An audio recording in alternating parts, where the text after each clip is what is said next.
손프방님이 생각하시는 공급이 있을 것 같습니다. 제가 지금 사는 곳이 대구니까 대구 궁금합니다. 예, 대구 이야기할 때 공급에 대한 부분들도 조금 여러 가지가 있거든요. 뭐 수요도 뭐 여러 가지가 있지만 아까 말씀드렸죠. 대표적으로 실수요, 가수요가 있지만 공급 안에서도 또 여러 가지가 있습니다. 그래서 그 부분을 너무 단편적으로만 보시는 분들이 많아서 그 부분들을 조금 간단하게 한번 대구 이야기할 때 설명을 한번 드리면 좋을 것 같아요. 그럼 지금 바로 대구 바로 가죠, 뭐 대구. 대구를 많은 분들이 지금 벌써 사신 분들도 들어가시는 투자분들이 계시더라고요. 저도 단톡방 몇 개 이렇게 분위기들을 보면 벌써요? 예. 빠르다. 그러니까 저도 사실 이번 대구장에 실수요도 갈아타게 할 거고 투자도 더 할 거고 그래서 이제 그런 준비들을 하고 있는데 지금은 벌써 이런 생각이 듭니다. 선선선 진입인데 많은 분들이 생각하시는 게 지방은 공급 물량만 보면 된다. 이런 얘기를 하세요. 그래서 사실 지금 2022년이잖아요. 지금 2022년이라서 뭐 지금 2년 뒤에 3년 뒤에는 사실 뭐 25년 되면 물량이 없다. 뭐 늦어도 이때부터는 오를 거다라고 합니다. 맞습니다. 맞죠. 그렇게 해서 지금 막 다들 막 대구 강의하고 벌써부터 대구 강의하고 대구 막 어디에 들어가야 돼요. 그러거든요. 제가 왜 지금 벌써부터 너무 이르다고 하냐면 두 가지 근거가 있는데 지금 보시면 하락을 시작한 지가 6개월도 안 됐어요. 물론 이거는 이제 KB지수로 봐서 그런데 이미 정체는 작년 2월 달부터 정체됐었고요. 그래서 조금씩 뭐 하위가부터 빠지면서 사실 작년 9월 달부터 급격하게 빠지기 시작했습니다. 지금 보시면은 매물 쌓이면서 급격하게 하락이 먼저 빠지기 시작했죠. 그러니까 뭐 사실 뭐 이런 것들도 여러분들이 보시는 데이터는 느리다, 후행이다라고 하는 이유 중에 하나인데 느린 걸 보시기 때문에 그런 거고 입주 물량을 그래서 그런 가설을 세우시고 입주 물량을 그렇게 보시는데 요걸 한번 켜보면 이게 뭐냐면 공급이라는 거는 인허가를 제일 먼저 받고 그리고 나서 이제 착공하고 분양하고 이렇게 하잖아요. 네. 그죠? 근데 대구에 아직 인허가는 받아놨지만 분양을 예정 중인 단지가 엄청나게 많습니다. 지금 5월달, 6월달 이게 앞으로 다 분양할 거예요. 분양 예정 중인 겁니다. 12월 달까지. 2022년 아직 분양 예정인 것까지 이만큼 있고 미정인 것까지 이만큼 있습니다. 대구보다 이 분양 예정 물량이 많은 곳이 없어요. 인허가는 많이 받아놨는데 아직 분양을 안 한 지역이 대구보다 많은 지역이 없습니다. 대구가 최고입니다.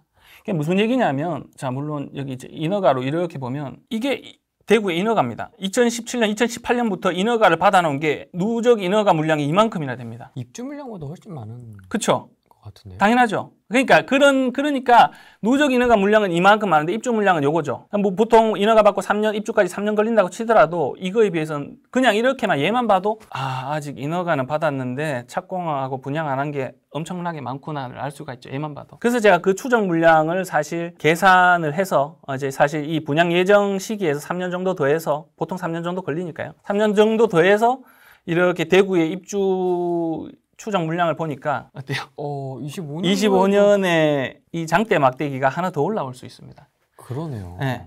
그러니까 물론 이게 확정된 건 아니죠. 분양이 지금 미분양 뜨고 분위기 안 좋으니까 분양을 연기하거나 분양을 취소하거나 하지 않는다면 25년 물량은 이렇게 막대 그래프가 더 올라갈 겁니다. 그래서 지금 선진입했다가 역전세 한번 버텨야 될 것 같아요. 역전세도 역전세지만 장투가 되겠죠. 물론 버티면 올라가겠죠. 근데 이런 상황에서 입주장을 계속 치러야 될 거거든요. 분기별로 보면 분기별로 입주가 거의 없는 상황이 없어요. 분기별로 보더라도. 그러면 계속 입주장 친다는 소리거든요. 계속 입주장을 치면 어떻게 되냐면 매매가도 매매가지만 전세가가 엄청나게 떨어질 겁니다. 그러면은 투자금이 일단은 내가 대구 선진입 한다고 생각하시면 총알부터 준비를 해놓으시고 선진입할 생각을 하셔야 될 거예요. 광역시입니다. 지금 생각하시는 지금 뭐 인구수 50만 미만의 기타 지방의 투자금이랑 레벨이 다른 광역시예요. 네.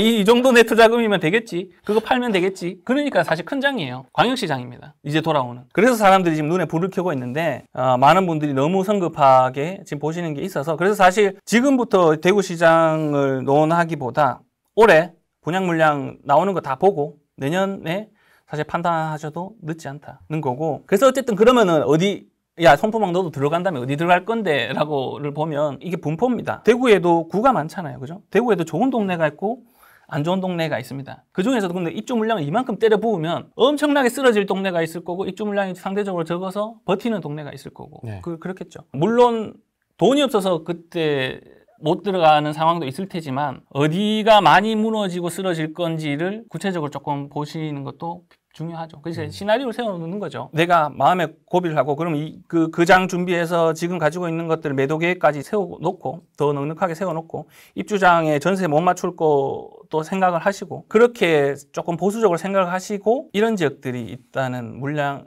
입주가 엄청 많습니다. 대구, 중구, 달서구. 뭐 어쨌든 제일 좋은 지역은 수성구죠. 네. 근데 그에 비해서 수성구는 물량이 수요가 엄청난 지역임에도 불구하고 물량이 상대적으로 다른 지역들보다는 적습니다. 문제는 뭐냐면 내가 준비가 됐냐 안 됐냐예요. 그때 당시 그 상황으로 간다고 하더라도 아마 수성구는 돈이 없어서 못 들어가는 사람이 태반일 겁니다. 수성구 제일 좋은 줄 알고 수성구 제일 많이 오를지 알면서도 못 들어가는 상황이 올 겁니다. 계획을 디테일하게 잘 세워 놓으셔야 돼요. 나는 무조건 이번에 수성구 간다? 그렇게 해서 분석해서 수성구 아파트들만, 수성구 동네들만, 뭐, 만촌동, 뭐 이런 것들만 조회, 막 이렇게 공부해 놓으시다가 막상 가면 그냥 침만 흘리고 있는 거예요. 예. 그리고 사실 아직 유동성이 많은 시기고, 많은 분들이 대구를 보실 때 부산하고를 많이 봐요. 그러면서 지금 대구에 지금 미분양 쌓이니까, 이제 이번에 5월, 6월 되면 조정 풀어주지 않을까? 뭐, 규제 풀어주지 않을까? 그러면 예전에 부산에 2019년 11월 달에 풀면서 팍 한 방에 날아간 것처럼 대구도 이번에 그렇게 되지 않을까? 그런 상상을 돌리시면서 예전 부산장이랑 똑같이 돌아갈 걸 생각하고 계시거든요. 그거 정말 저는 오판이라고 봐요. 왜 그러냐? 부산도 그때는 물량도 많았습니다. 물량도 많았는데 다른 게 뭐냐면 시기가 달라요. 자, 부산이 그때 한 2년 정도 하락했지. 2017년부터 2019년 11월 달까지 2년 정도 내뺐습니다. 그죠? 네. 이렇게 보면 내뺐는데 입주 물량이 많아서 이것도 그때도 부산이 멸실시키고 재개발, 재건축으로 물량이 많았던 구간인데 부산이 대구보다 빨랐죠. 시장이 사이클이. 그래서 이제 이렇게 사실 그렇게 갔는데 하락을 2년 정도 버텼죠. 하락을 2년 정도 지난 상황에서 조정을 해제를 했습니다. 유동성이 엄청 많은 상황에서. 때마침 서울 규제 이런 것들하고 맞물려서 돈이 오갈 데 없는 상황에서 부산으로 다 내려온 거거든요. 근데 지금 상황은 대구는 이제 6개월 됐습니다. 이제 하락의 전초입이에요. 그런 상황에 규제를 해제하면 이건 더 안 좋아질 거예요. 매물들이 더 나와서 오히려. 그래서 그 부산의 그때 타이밍이랑 지금 타이밍은 다르고 부산처럼 되려면 조정을 조금 그러니까 숙성을 시켰다가 늦게 풀어줘야지 어떻게 보면 그런 부산장처럼 비슷한 시나리오대로 돌아갈 확률이 많다. 시기가 지금은 아니다. 지금 조정을 해제한다고 해서 부산처럼 그렇게 돌아가는 시기는 아니다. 여건들이. 제 생각입니다. 뭐 제 생각을 믿지는 마시고 그래서 저는 그렇게 분석을 합니다. 그러면 대구 얘기를 좀 더 정리를 하자면 손fu막님은 어느 정도 때라고 좀 보고 계세요? 투자의 관점에서. 아까 내년 정도 한번 살펴보자라고까지 말씀하셨는데 네, 25년 물량 확정되는 거 보고 생각하겠다는 거죠. 25년 물량 막대기가 어느 정도 적정 수준이다. 그런데 전세가율이 그렇게 많이 빠지지 않고 잘 버텼다. 그럼 조금 더 빨리 들어갈 거고요. 그 하락장을 맞으면서 전세가율이 너무 많이 떨어졌다. 그러면은 조금 더 미뤘다가 저는 들어갈 생각입니다. 근데 디테일하게 사실 그 구간을 모니터링하는 건 저는 계속 모니터링 하겠지만 아까 그런 매물의 흐름들을 좀 봐야 됩니다. 지금 이 상황에서 이제 맨날 매도래 언제 들어갈 거다라고 하는 건 정말 의미가 없는 거예요. 그래서 그 당시에 매물 상황이 매물들이 지금 줄어들면서 가격이 움직일 상황인지 매물들이 지금 많이 쌓여 있는 상황인지 뭐 제가 또 보는 분석 방법이 있거든요. 이제 그것들을 보고 빠르게 움직이는 거죠. 이제 다른 사람들이 움직이기 전에. 범어동, 만촌동 등기 치고 싶으신 분들 많으실 텐데. 많으실 텐데. 조금 참으셔야 될 것 같습니다. 네.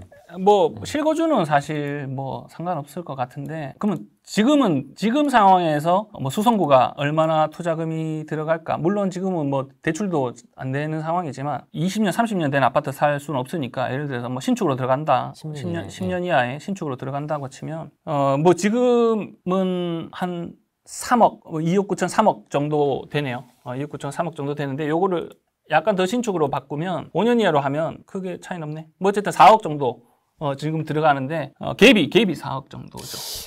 갭이 4억이면 갭이 4억 정도. 그래서 선택지가 다른 것도 많을 것 같은데. 네, 그러니까요. 그래서 사실 지금 이게 여러분들이 생각하시는 것만큼 대구를 쉽게 들어갈 수 있는 만큼의 투자금은 아닐 수 있습니다. 물론 수성구는. 그 이외에 아까 말씀하신 뭐 동구나 이런 데 너들은 괜찮을 수 있어요. 왜냐하면 입주장을 치고 뭐 이렇게 한 번에 일시적으로 쏟아지는 지역들이 있거든요. 그런 지역들을 차라리 내가 그렇게 투자금이 많지 않다라고 하면 지방에 몇 개 뭐 지금 인구수 작은 지역들 매도 계획 잘 세우셔가지고 그런 지역으로 내 시나리오를 너무 그림의 떡을 보지 마시고 그런 시나리오를 짜시는 게 좋지 않나 하는 생각이 듭니다.